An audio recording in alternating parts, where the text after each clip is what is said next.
എൻ്റെ അടുക്ക എല്ലാവരും ഇത് ഞാൻ വെള്ളത്തിൽ കളിക്കാൻ വേണ്ടി വന്നിരിക്കുകയാണ്. ഇത് ഇവിടെ ഇങ്ങനെ ഇരിക്കുന്നത്. ഇന്ന് ഫ്രണ്ട്സൊന്നും വന്നില്ല. ഇന്ന് ഞാൻ തനിച്ചാണ്. അവരൊക്കെ കളിക്കാൻ പോയി. അതുകൊണ്ട് ഞാൻ തനിച്ചായി. കുടിസീന്ന് പറഞ്ഞത് ഈ അപ്പുറ കരയിൽ ഒരു സ്വാമി കുളിക്കുന്നുണ്ട്. 2 ചെക്കന്മാർ നിക്കറിട്ട് നിൽക്കുന്നുണ്ട്.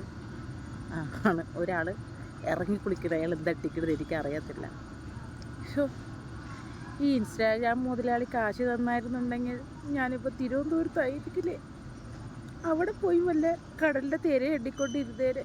ഇതിപ്പോൾ ഒരു നിവർത്തില്ലാണ്ട് ഈ ഓജ കുളത്തിൽ വന്നിട്ട് ഇരിക്കുന്നത്. നാളെയെങ്കിലും തന്നാൽ തിരുവനന്തപുരത്തേക്ക് ഓടായിരുന്നു.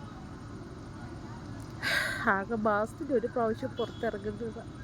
ഇത്രയും വൈകി. ഭാവി എൻ്റെ മോനും നാളെ വരും, പാലക്കാട് വരും എന്നെ കൂട്ടിക്കൊണ്ട് പോവാൻ. ഇല്ലേടാ മോനോ? ഞങ്ങൾ ഒരുമിച്ച് ഇന്ന് വരുന്ന രാത്രി അവിടെ നിന്ന് കയറും. നാളെ ഒരുമിച്ച് തിരുവനന്തപുരം പോകും. അപ്പം ഇങ്ങനെ കറങ്ങാൻ പോവാം, നല്ല ഫുഡ് കഴിക്കാം. ഇത് ഇവിടുത്തെ കുളവ് നോക്കി വായി നോക്കി അവിടെ പോയി ഇങ്ങനെ കടലിലവിടെയൊക്കെ പുതിയ ഡ്രസ്സൊക്കെ മേടിച്ചിട്ട് കിട്ടുന്ന കടലിൽ ഇറങ്ങണ്ടേ. ഇറങ്ങിയ പോലെ തന്നെ. ശരി, കാലിരിയെ കുതിർന്നു. ഞാൻ ഇറങ്ങി പോട്ടെ. ശരിയേ.